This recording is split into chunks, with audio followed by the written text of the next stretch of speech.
हरे कृष्णा। आज का टॉपिक है कोई मांग रहा है आपको दुआओं में, तो क्या है उस पर्सन के जज्बात, ये जानने की कोशिश करेंगे आज की रीडिंग से। जनरल रीडिंग है, टैरो में से हम 6 कार्ड लेंगे और ओरेकल में से 7 मैसेजेस गणपति बापा का देख लेने वाले हैं।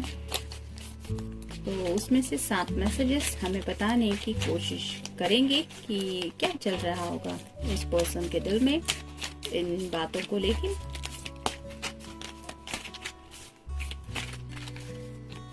एक, दो, 3, 4, 5, 6,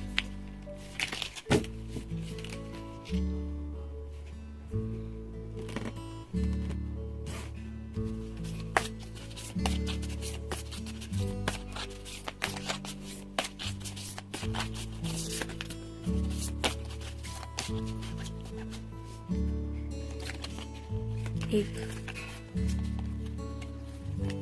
2, 3, 4, 5,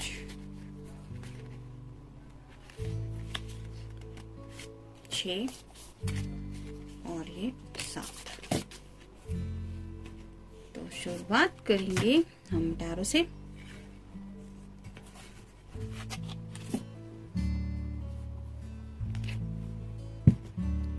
जैसा कि हमारा टॉपिक है कोई मांग रहा है आपको दुआओं में, तो क्या है उसके पीछे की वजह। पहला ही कार्ड है द हैंगमैन। ये कार्ड रिवर्स आया है। तो हैंगमैन का जो ओरिजिनल कार्ड होता है, यहाँ पे ये पर्सन खुद को बंधा हुआ महसूस करता है, ऐसा जैसे वो जिंदगी में आगे नहीं बढ़ पा रहा है, स्टक हो चुका है। और अगर ये कार्ड रिवर्स आया है तो ये कार्ड यही बताता है कि ये पर्सन आपके साथ जिंदगी में आगे बढ़ना चाहते हैं और उसके लिए शायद वो काफी ज्यादा तैयार है। जैसे ये पर्सन स्टक है, यानी कि ये उस मुश्किल से अब निकल चुके हैं, जो भी मुश्किलें इन्हें आपकी तरफ बढ़ने नहीं दे रही थी, और शायद इन्होंने अपने आप को इस स्टकनेस से निकाल दिया है। हो सकता है ये मैनिफेस्टेशन वगैरह कर रहे हैं, या फिर इन्हें वो रास्ता पता चल गया है कि किस तरह से आप तक रीच आउट होना चाहिए, अपनी खुशियों को पाना चाहिए।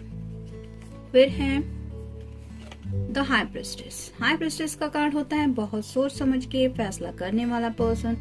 तो ये कार्ड रिवर्स आया है, इसका मतलब इस पर्सन ने ऑलरेडी बहुत ज्यादा सोचा है। शायद उसके लिए उन्हें लगता है काफी ज्यादा वक्त उन्होंने दे दिया है अपनी जिंदगी का, और सोच समझ के ही उन्होंने काफी कुछ फैसले किए हैं, जिसमें कहीं ना कहीं आपके प्रेजेंस बहुत ज्यादा जरूरी है उनकी जिंदगी के लिए, और इसीलिए अब इससे ज्यादा वो और कुछ नहीं सोचना चाहते। यानी कि ये कार्ड यही बताता है कि उन्होंने फैसला फाइनल कुछ कर दिया है, और उसी फैसले की वजह से शायद ये इस तरह से आपको दुआओं में मांग रहे। जब तक हमारा डिसीजन मेकिंग नहीं होता तब तक हम सोचते रहते हैं कि क्या करें क्या ना करें, लेकिन ये कार्ड बता रहा है कि सोच समझ के कुछ फैसला लेने का वक्त इन्होंने बिता दिया है और अब इन्होंने डिसीजन ले लिया है।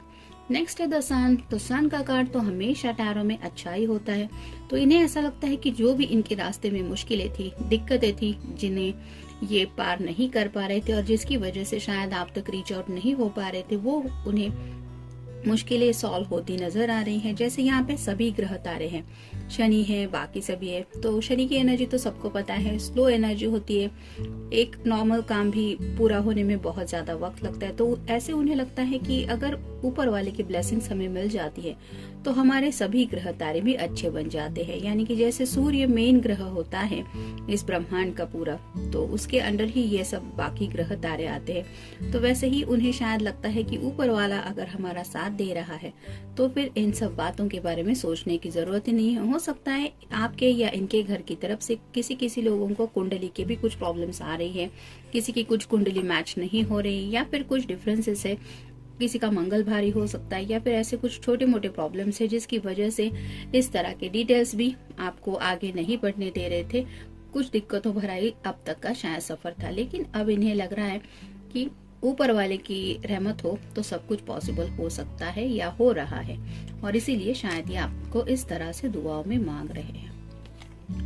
फिर है 7 of coins, earth sign, Taurus, Virgo या फिर कैप्रिकॉर्न। जैसे यहाँ पे ये पर्सन इंतजार कर रही है कि कब इसकी टोकरी में ये पेंटाकल्स इकट्ठा करेंगे, या फिर यहाँ पे ये जो धान उगाया है उसको भी शायद कलेक्ट करना है। लेकिन ये कार्ड रिवर्स आया है, मतलब अब ये इससे ज्यादा और इंतजार के लम्हे में खुद को नहीं अटकाना चाहते, यानी कि बहुत हुआ waiting period, now it's time to action. ये सोचते हुए वो खुद अपनी तरफ से कोशिश कर रहे हैं, यानी कि जैसे कहते हैं ना कि सच्चे दिल से अगर कोई दुआ मांगे तो ऊपर वाला भी उस दुआ के बारे में बहुत ज्यादा सोचता है, और कहा जाता है कि अपनी दुआओं पे अगर यकीन हो तो वो दुआ बहुत ज्यादा जल्दी कबूल होती है। तो वैसे ही शायद इस पर्सन को यकीन है कि ये जो कर रहे हैं वो अच्छा ही है, और ऐसा गलत तो इंटेंशन उनके मन में कुछ है नहीं। किसी के साथ जिंदगी बिताना, किसी को सच्चे दिल से प्यार करना, ये कोई बुरा तो नहीं होता, और इसी तरह से शायद ये आपको पाने के लिए अब बेसब्री से इंतजार कर रहे उस लम्हे का। फिर है फेथ, यानी कि ये कार्ड बता रहा है, ये कार्ड उनके विश्वास को बता रहा है, यानी कि जैसे यहाँ पे भी आप एक लाइट देख सकते हैं, ये सभी लोग प्रार्थना कर रहे हैं, एक विश्वास के साथ, किसी भरोसे के साथ दुआ मांगी जा रही है। तो वैसे ही उन्हें पता है कि ऊपर वाला उन्हें सही रास्ता जरूर दिखाएगा। यहाँ पे भी आप देख सकते हैं ये पर्सन जो है वो किस तरह से कुछ दुआ मांग रहा है। तो ऐसे ही वो अपनी दुआओं पे यकीन करते हुए हर एक दुआ शायद मांग रहे हैं, और उन्हें पता है कि ऊपर वाला उन्हें जरूर सही रास्ता दिखाएगा, और यकीन के साथ ये दुआ कर रहे हैं। और फाइनल कार्ड है 5 of swords, air sign, Gemini, Libra या फिर एक्वेरियस। जैसे यहाँ पे सभी तरह से सॉर्ड हैं, और ये पर्सन ऐसा लग रहा है कि जैसे जंग का माहौल है और उसमें से ये अपनी हिम्मत के साथ आगे बढ़ रहा है ये सॉर्ड का यूज करते हुए। वैसे ही आने वाले रास्ते में जो भी मुश्किलें हैं उन मुश्किलों का सामना करने की हिम्मत ये शायद ऊपर वाले से मांग रहे हैं या मांग रही है। और उन्हें ऐसा लगता है कि आपको पाना मतलब प्यार और जंग में कहा जाता है कि इतना फर्क नहीं होता, वैसे ही इन्होंने जैसे ठान ही लिया है कि जैसा एक गोल ही सेट किया है कि बस अब मुझे इस प्यार को पाना ही है, और इसीलिए शायद ये इस तरह से आपके लिए दुआ मांग रहे हैं। देखते हैं गणपति बाप्पा हमें क्या बताते हैं। क्लियर योर एनर्जी, ये कार्ड वही बता रहा है। जैसे यहाँ पे रास्ते की मुश्किलें है, ये पर्सन अपनी तरफ से उन मुश्किलों का सामना करने के लिए तैयार दिख रहा है, वैसे ही ये कार्ड भी है।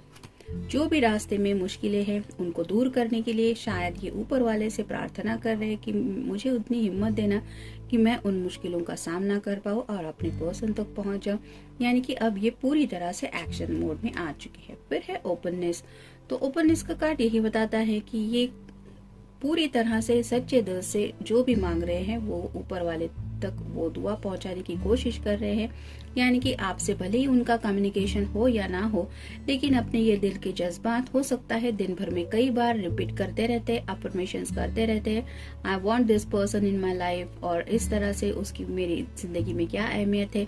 ये भी शायद वो यूनिवर्स को स्पेशली रात के वक्त, क्योंकि यहाँ पे जो गणपति पापा है वो चांद के ऊपर बैठे हुए हैं, यहाँ ऐसा दिखाई दे रहा है, तो चांद को देख के भी शायद आपके पर्सन काफी ज्यादा आपको याद करते रहते हैं, और इसीलिए मोस्टली रात के वक्त भी वो आपसे बात अगर नहीं कर पा रहे तो भी ऊपर वाले से कम्युनिकेशन उनका बंद नहीं होता, यानी कि डेली बेसिस पे भी शायद वो ऊपर वाले को ये बोलते रहते कि आपको तो पता है मैं उससे कितना प्यार करता हूँ या कितना प्यार करती हूँ और मुझे उसकी जरूरत है अपनी जिंदगी में। इस तरह के उनके जो जज्बात है वो अपनी लैंग्वेज में ऊपर वाले से ये कम्युनिकेशन करते रहते, यानी कि ये ओपननेस का कार्ड बता रहा है कि अब तक अगर इस पर्सन को इन सब बातों के ऊपर इतना यकीन नहीं था तो अब ये सब बदल चुका है।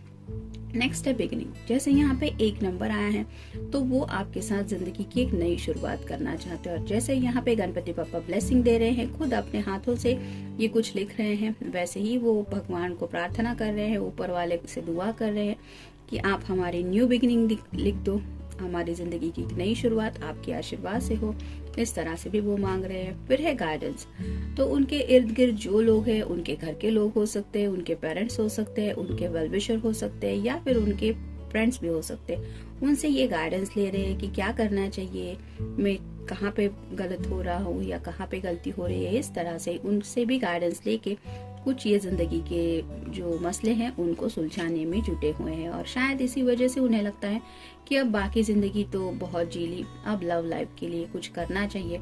तो उसके लिए क्या कर सकते हैं, जैसे कहते हैं ना साम दाम दंड भेद, वैसे हर एक तरह से वो कोशिश करना चाहते कि इस एंगल से नहीं तो उस एंगल से, इस रास्ते से नहीं तो उस रास्ते से, तो मैं वहां अपने गोल तक पहुंच ही जाऊंगा या पहुंच ही जाऊंगी। इस तरह से दूसरों की भी शायद ही हेल्प ले रहे हैं। फिर है करेज।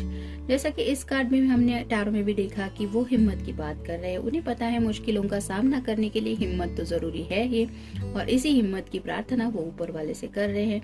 यानी कि हो सकता है ये अचानक से अपना फैसला आपको बता दे और शायद आपकी तरफ से थोड़ा सा ऐसा क्या करना है ऐसा ना फील हो। इसके लिए शायद ये आपके लिए भी ये हिम्मत मांग रहे हैं कि मुझे और मेरे पर्सन को हिम्मत देना कि हम जिंदगी में इन सब मुसीबतों का सामना कर पाए। यानी कि घर की अगर कोई दिक्कत भी है, दोनों फैमिली में भी कुछ प्रॉब्लम्स है, तो भी आप दोनों हिम्मत के साथ, हौसले के साथ अपने डिसीजन सामने वाले को बता सके, या इसके लिए भी जो जरूरी होता है वो सब करेज आप दोनों के अंदर आए। इस तरह की भी बातें शायद ये ऊपर वाले से कह रहे हैं। फिर है पर्सनल ट्रांसफॉर्मेशन। उन्हें ऐसा लगता है कि आप जब से उनकी जिंदगी में आए हैं या आई है, तब से इनकी जिंदगी काफी ज्यादा बदल गई है। ये वैसे पर्सन रहे ही नहीं जैसा ये पहले थे। यानी कि इनके अंदर काफी सारे ऐसे चेंजेस आए हैं जिनके बारे में इन्होंने कभी खुद नहीं सोचा था। और जब इंसान बहुत अच्छा बन जाता है, मतलब इन्हें खुद ऐसा लगता है कि ये काफी ज्यादा ट्रांसफॉर्म हो गए हैं। और किसी के सिर्फ एहसास से ही अगर किसी पर्सन के अंदर इतने अच्छे बदलाव आते हैं, तो क्या होगा जब वो पर्सन हमेशा के लिए इस पर्सन की जिंदगी में आ जाएगा। इस तरह से ये सोचते रहते हैं और खुश हो जाते हैं कि मैं कितना लकी हूँ या मैं कितनी लकी हूँ। और फाइनल कार्ड है कॉन्सेंट्रेशन। तो वो पूरी तरह से गोल सेट कर चुके हैं।